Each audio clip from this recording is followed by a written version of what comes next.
শুধু পুলিশ কেন বলছো?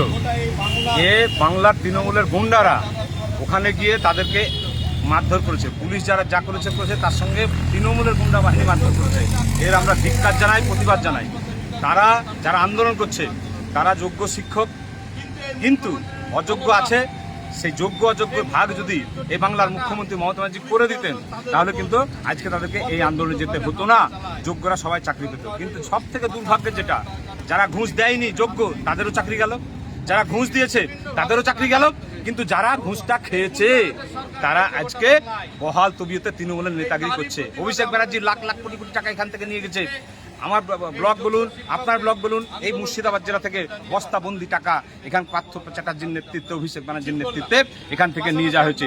যারা ঘুষটা খেয়েছে তারা এখনো তৃণমূলের সভাপতি বহাল আছে, এখনো তৃণমূলের ব্লক সভাপতি, এখনো তৃণমূলের জেলার নেতৃত্ব হয়ে বসে আছে, কিন্তু তাদের কোনো কিছু এখনো পর্যন্ত হলো না। আমরা চাই এ বাংলার মুখ্যমন্ত্রীর পদত্যাগ এবং যোগ্য যারা তাদের ভাগ করে দিয়ে ইমিডিয়েট যোগ্য মানুষদের চাকরিতে ফিরিয়ে দেওয়া হোক, বাংলার শিক্ষা ব্যবস্থাকে ধ্বংস করার হাত থেকে রক্ষা করা হোক। এটা হচ্ছে আমাদের। আপনার নাম? নাজমুল আলম, রুবেল, বহরমপুর ব্লক কংগ্রেসের সভাপতি।